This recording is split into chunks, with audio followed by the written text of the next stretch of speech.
Good morning, everybody. That was my DK, but I'm Matt Sunday. This is Chris Bradford. Good morning. We're going to talk some Penguins because this is our Penguins guy.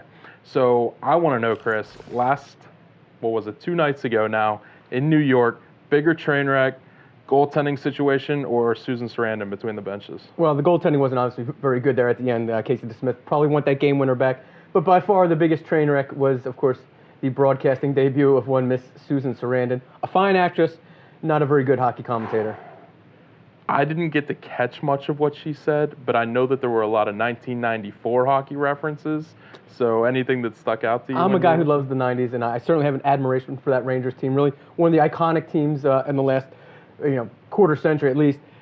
It was so bad. It was just awkward. It was awful. It was a lot of oohs and ahs, just kind of what you expect to hear from a fan in the seats, not necessarily what you want on a network broadcast. So this wasn't quite the Doc Emmerich down in Bradenton type of guest appearance?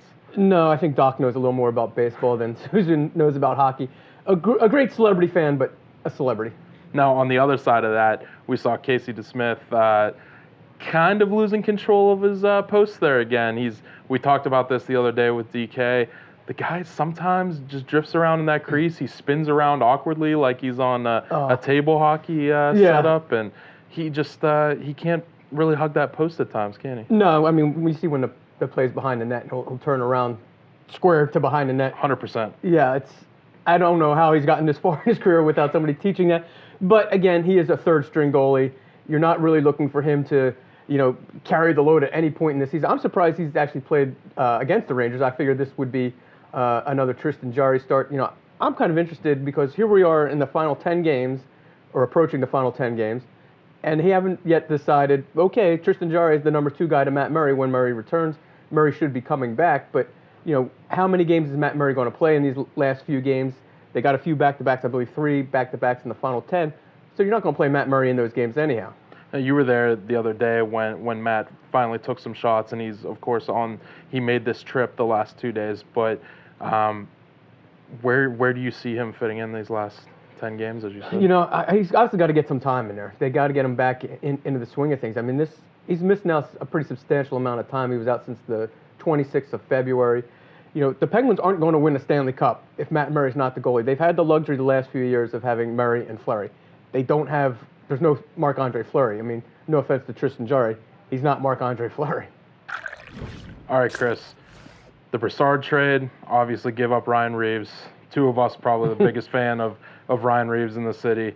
Are they a little bit soft now without him? Obviously they are a little bit softer. I don't know if, Mike Sullivan talks about compete and playing a hard game.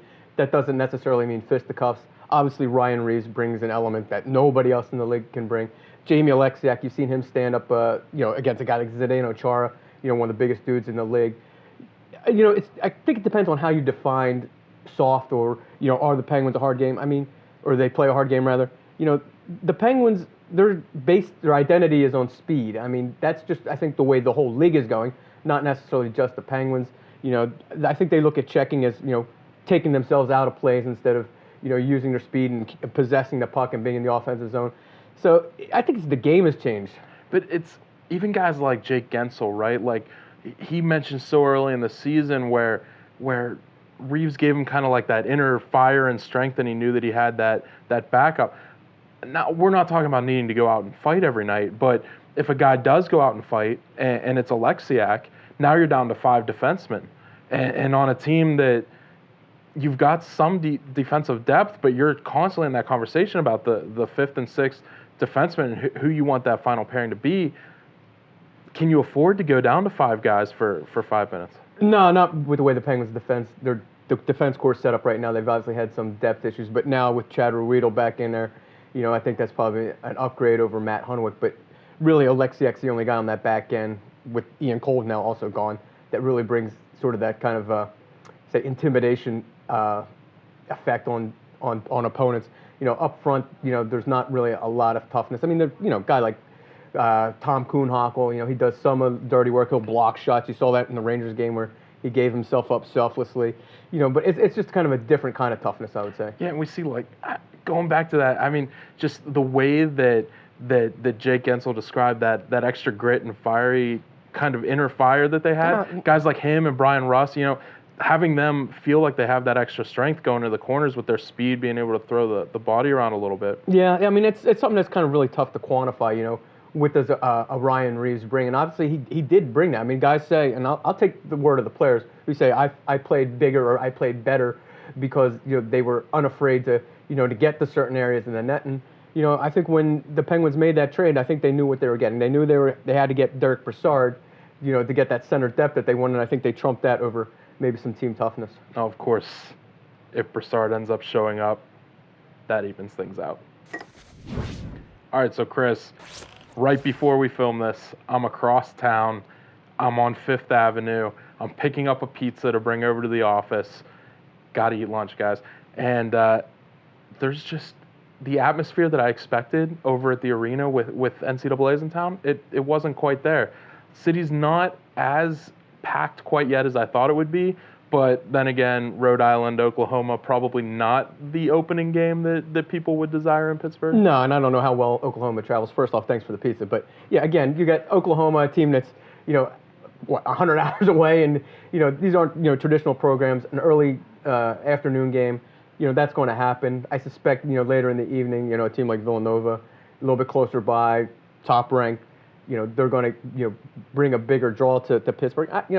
Pittsburgh as a basketball town is still a little bit foreign to me, but you do see a spike in interest certainly for the NCAA tournament. It's one of the biggest sporting days in the country. It was a spike, but there wasn't much of a crowd there for the opening game to see a team that Duquesne got to play this year in Rhode Island beat a Big 12 team that's got one of the players of the year in Trey Young, but it was still a better crowd than up at the Pete all season. Well, you have to wonder how much having Pitt be so down affects, something like this, because, if Pitt was involved in the NCAA tournament, you've seen that, going back a few years now, when they were really good, how that kind of brought a lot more interest in college basketball. What's in your cup? Chris, you're new to this, but it's not going to go away. The people seem to respond to it and like it, so that's my new thing here. But we've got a question from Stiffy0920, Stiffy0920, one of those two. But let's go with a non-Pittsburgh sports-related question, and we're going to jump into Tiger Woods. Are we rooting for him? A lot of people are rooting for him. What's our thoughts on Tiger Woods' return to golf here?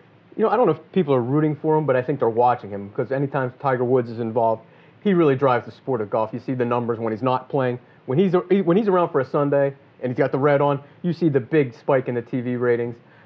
I personally pull for the guy because I appreciate greatness. He's clearly the best golfer of this generation, certainly in the last 30 years since Jack Nicklaus's heyday. You have to pull for him.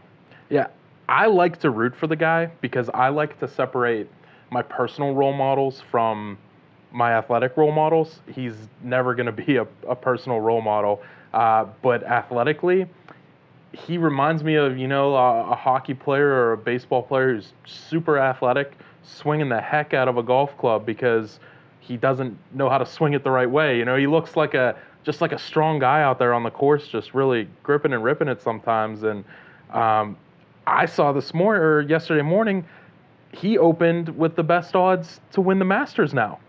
The guy, he comes in, he plays one tournament, he shows up well, didn't have his best tournament. Finished second. He finished second. It was his best tournament since 2014. But is he going to go out and win the Masters? I was flabbergasted when you told me he was the favorite. I mean, Dustin Johnson to me would be the guy to win Augusta. I mean, Tiger's obviously had a lot of success down there.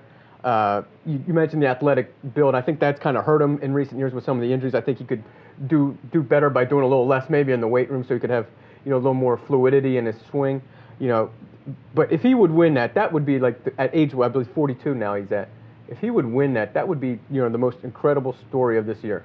Well, he could play that course, I think, with his eyes closed at this point. He's got a green jacket or two that he could wear on it while he's playing if he wants to. Forget the red on Sunday. But I guess if you're going to put money down, you still go Dustin Johnson, right? Because if Tiger's the best odds at 8-1 and DJ is at 9-1 and he's practically a Gretzky, you got to bet on the guy. Yeah, I mean, Tiger transcends sports, and he's probably the reason I got into golf anyway. I was like age 30 by the time I golfed, but there's no way I would bet on him. I'll take the field on that bet.